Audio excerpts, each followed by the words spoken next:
Hello बच्चों, आज हम कक्षा 7 विषय हिंदी बसंत भाग 2 पाठ 4 जिसका नाम है मिठाई वाला। इसके लेखक हैं भगवती प्रसाद वाजपेयी।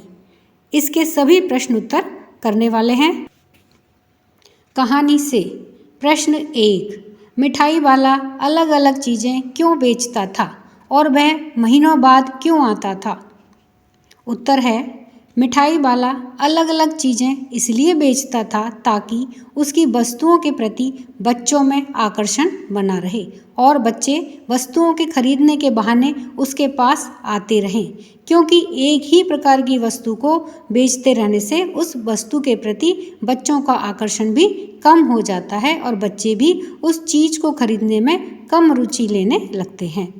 वह महीनों बाद इसलिए आता था क्योंकि उसे वस्तुएं बेचने और पैसे कमाने का कोई लालच नहीं था। वह तो दूसरों के बच्चों में अपने बच्चों की झलक पाकर के सुख का अनुभव किया करता था, इसलिए मिठाई वाला अलग अलग प्रकार की चीज़ें बेचता था। प्रश्न 2, मिठाई वाले में वे कौन से गुण थे जिनकी वजह से बच्चे तो बच्चे बड़े भी उसकी ओर खींचे चले आते थे? यानी कि मिठाई वाले में ऐसे क्या गुण थे? उत्तर है, मिठाई वाला अपनी चीज़ों को मधुर आवाज़ में गा गा करके सस्ते दामों में बेचा करता था। वह जब भी आता तो बच्चों के लिए नई नई वस्तुएं लेकर के आता।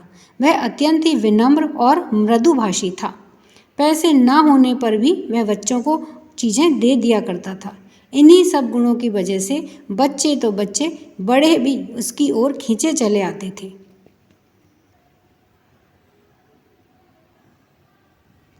प्रश्न 3, विजय बाबू एक ग्राहक थे और मुरली वाला एक विक्रेता यानी बेचने वाला।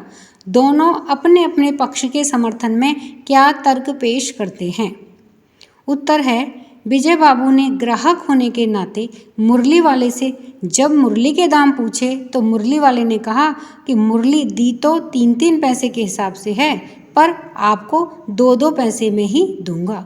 विजय बाबू को लगा कि मुरली वाला उनके ऊपर झूठा एहसान लाद रहा है। यह देखकर विजय बाबू को बहुत ही बुरा लगा और बोले, तुम लोगों की झूठ बोलने की आदत होती है। देते होंगे सभी को 2-2 पैसों में, पर एहसान का बोझ मेरे ऊपर लाद रहे हो। यानी कि तुम सभी को 2-2 पैसे में देते हो पर एहसान मुझे कर रहे हो। विजय बाबू की बात सुनकर मुरली वाला विजय बाबू से बोला, आपको क्या पता बाबूजी कि इनकी असली लागत क्या है? यह तो ग्राहकों का दस्तूर होता है। दुकानदार चाहे हानि उठा कर के चीज़ क्यों ना बेचे, पर ग्राहक यही समझते हैं कि दुकानदार मुझे लूट रहा है।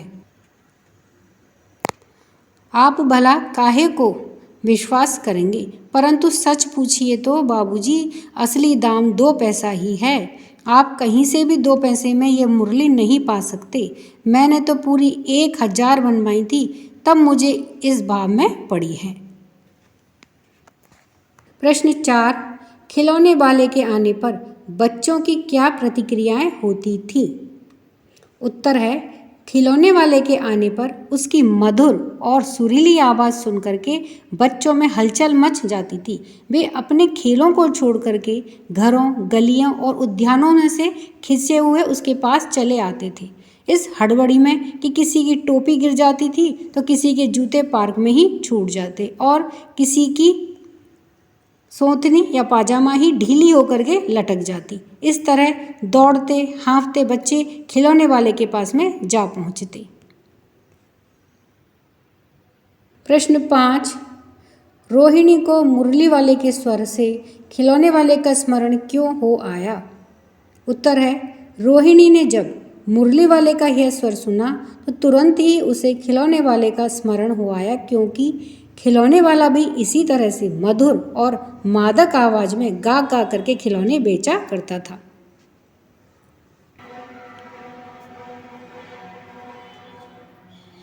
प्रश्न 6, किसकी बात सुनकर के मिठाई वाला भावुक हो गया था? उसने इन व्यवसायों को अपनाने का क्या कारण बताया? उत्तर है मिठाई वाला रोहिणी की बात सुनकर भावुक हो गया था। उसने इन व्यवसायों को अपनाने का कारण बताया कि इन बच्चों को देखकर उसे अपने खोए हुए बच्चों की एक झलक मिल जाती है, जिससे उसे असीम सुख की प्राप्ति होती है। प्रश्न 7, अब इस बार ये पैसे ना लूँगा। कहानी के अंत में मिठाई वाले ने ऐसा क्यों कहा? उत्तर है मिठाई वाला अपनी बात रोहिणी को सुनाते हुए भावुक उठा। उसी समय रोहिणी के बच्चे चुन्नू मुन्नू आ गए और मिठाई मांगने लगे। तब उसे लगा कि जिस प्रकार ये बच्चे मिठाई मांग रहे हैं, उसी प्रकार मेरे बच्चे भी मांगते थे। इस भाव से प्रेरित होकर के उसने चुन्नू मुन्नू को मिठाई से भरी एक एक पुड़िया दी और पैसे लेने से मना कर दिया। प्रश्न 8, इस कहानी में रोहिणी चिक के पीछे से बात करती है। क्या आज भी औरतें चिक के पीछे से बात करती हैं? यदि करती हैं तो क्यों? आपकी राय में क्या यह सही है? उत्तर है आज शिक्षा के प्रसार और आधुनिकीकरण के कारण समाज में बड़ा बदलाव आया है। स्त्री भी किसी भी क्षेत्र में पुरुषों से पीछे नहीं है। अतः आज के ज़माने में स्त्रियों का चिक के पीछे से बात करने का सवाल ही नहीं है। परंतु हमारे देश में कुछ इलाके ऐसे हैं जो आज भी पिछड़े हैं, जहां स्त्री को चिक अर्थात पर्दे के पीछे से बात करने के लिए मजबूर होना पड़ता है। हमारी राय में यह बिल्कुल गलत और स्त्रियों के साथ में अन्याय है।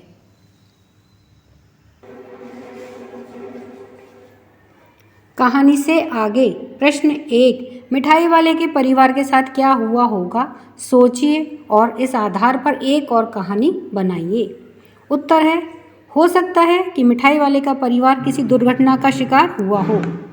एक बार एक व्यक्ति था, वह बहुत अमीर था, परंतु साथ में लालची और बेईमान भी था। वह अपने ग्राहकों को सामान कम तोलता, घटिया क्वालिटी का सामान देता। एक बार उसकी पत्नी अपने मायके से अपने बच्चों के साथ कार से लौट रही थी कि अचानक सामने से आ रहे ट्रक से उसकी भिड़ंत हो गई और उस व्यक्ति की पत्नी और बच्चे खत्म हो गए। इस तरह वह व्यक्ति अब संसार में अकेला रह गया। इसके बाद उस व्यक्ति ने पश्चाताप से भरकर लालच और बेईमानी करना छोड़ दिया और प्रत्येक रविवार को अनाथ आश्रम में जाना शुरू कर दिया।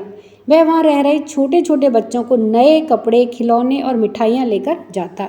इस तरह वह उन बच्चों में अपने बच्चों की झलक देख लेता। प्रश्न 2, हाट, मेले, शादी आदि आयोजनों में कौन कौन सी चीज़ें आपको सबसे ज़्यादा आकर्षित करती हैं? उनको सजाने बनाने में किसका हाथ होगा? उन चेहरों के बारे में लिखिए।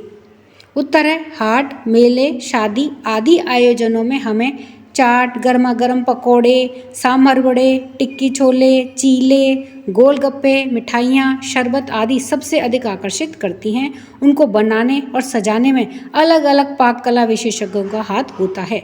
उनके चेहरों से देख करके लगता है कि वे बड़े मेहनती हैं और पाक कला में निपुण हैं।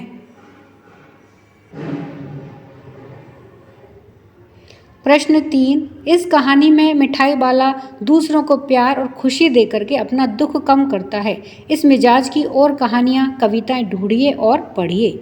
उत्तर है कि एक बार एक व्यक्ति था, वह बहुत अमीर था, परंतु साथ में लालची और बेईमान भी था। वह अपने ग्राहकों को सामान कम तोलता, घटिया क्वालिटी का सामान देता। एक बार उसकी पत्नी अपने मायके से अपने बच्चों के साथ में कार से लौट रही थी कि अचानक सामने से आ रहे ट्रक से उसकी भिड़ंत हो गई और उस व्यक्ति की पत्नी और बच्चे खत्म हो गए। इस तरह वह व्यक्ति अब संसार में अकेला रह गया।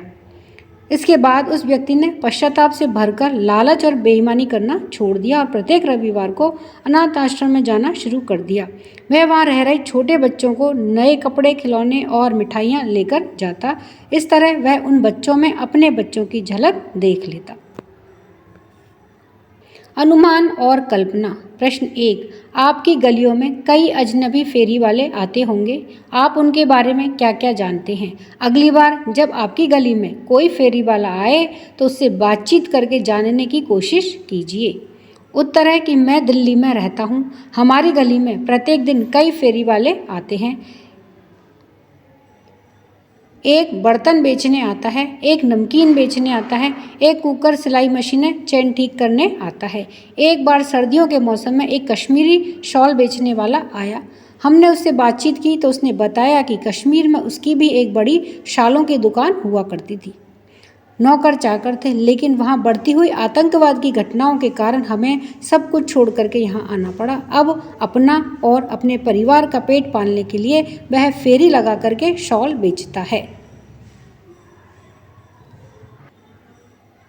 प्रश्न 2, आपके माता पिता के ज़माने से लेकर अब तक फेरी की आवाज़ों में कैसा बदलाव आया है? बड़ों से पूछकर लिखिए। उत्तर है, हमारे माता पिता बताते हैं कि उनके ज़माने में भी सारे सामानों की दुकानें या मॉल्स नहीं हुआ करते थे, इसीलिए अधिकांश सामान फेरी वालों से ही लिया जाता था। हर फेरी वाले की आवाज़ की अपनी एक विशेषता होती थी। कुछ फेरी वाले गाकर तथा कुछ बजाकर सभी का ध्यान अपनी ओर आकृष्ट करते थे, यानी कि खींचते थे। परंतु बदलते समय के साथ अब सब कुछ बदल गया है। अब फेरी वाले या तो आते ही नहीं हैं, और यदि आते भी हैं तो उनकी आवाज़ का आकर्षण समाप्त हो गया है। अब वे पहले से ही रिकॉर्ड की हुई आवाज़ को चलाते हैं। प्रश्न 3, क्या आपको लगता है कि वक्त के साथ में फेरी के स्वर कम हुए हैं? कारण लिखिए। उत्तर है, यह सही है कि वक्त के साथ में फेरी के स्वर कम हुए हैं, क्योंकि आजकल फेरी वालों के भेष में चोरी लूटपाट करने वाले भी आ जाते हैं, जो कि दोपहर के वक्त घर में अकेली महिलाओं को देख करके लूटपाट कर लेते हैं। और भी अन्य कई कारण हैं, जैसे कि सभी सामानों के लिए मॉल्स का खुल जाना इत्यादि की वजह से भी अब फेरी वालों से सामान खरीदने में लोगों की रुचि समाप्त हो गई है। भाषा की बात। प्रश्न 1, मिठाई वाला, बोलने वाली गुड़िया। ऊपर वाला का प्रयोग है। अब बताइए कि क्या है। वाला से पहले आने वाले शब्द, संज्ञा, सर्वनाम, विशेषण आदि में से क्या है? ख है, ऊपर लिखे वाक्यांशों में उनका क्या प्रयोग है? उत्तर है, क वाले में वाला से पहले आने वाला शब्द मिठाई संज्ञा है और बोलने वाली विशेषण है, जबकि गुड़िया शब्द संज्ञा है, जो प्रकट करता है कि वह गुड़िया जो बोलती है। ख है, ऊपर लिखे वाक्यांशों में उनका प्रयोग संज्ञा और विशेषण के रूप में है। प्रश्न 2, अच्छा मुझे ज़्यादा वक्त नहीं, जल्दी से 2 ठोक निकाल दो। उपयुक्त वाक्य में ठो के प्रयोग की ओर ध्यान दीजिए। पूर्वी उत्तर प्रदेश और बिहार की भाषाओं में इस शब्द का प्रयोग संख्यावाची शब्द के साथ में हुआ होता है, जैसे भोजपुरी में 1 ठो लइका, 4 ठे आलू, 3 ठे बटुली। ऐसे शब्दों का प्रयोग भारत की कई अन्य भाषाओं या बोलियों में भी होता है। कक्षा में पता कीजिए कि किस किस की भाषा बोली में ऐसा है। इस पर सामूहिक बातचीत कीजिए। उत्तर है कि झारखंड की हिंदी, बंगला तथा असमी भाषा में भी ठो का प्रयोग होता है। प्रश्न 3, वे भी जान पड़ता है पार्क में खेलने निकल गए हैं। क्यों भाई, किस तरह देते हो मुरली? दादी चुन्नू मुन्नू के लिए मिठाई लेनी है, जरा कमरे में चलकर ठहराओ। भाषा का ये प्रयोग आजकल पढ़ने सुनने में नहीं आते। आप ये बातें कैसे कहेंगे? उत्तर है कि हम ये उपरोक्त बातें निम्न प्रकार कहेंगे। ऐसा लगता है वे पार्क में खेलने चले गए हैं। सुनो भैया, कितने की दे रहे हो मुरली? दादी चुन्नू मुन्नू के लिए मिठाई खरीदनी है, तो जरा उसे कमरे में बुलाओ। तो इस तरह से हमारे सभी प्रश्न उत्तर पूरे हुए। वीडियो पसंद आने पर वीडियो को लाइक करें, शेयर करें। चैनल पर नए हैं तो सब्सक्राइब करना ना भूलें। धन्यवाद।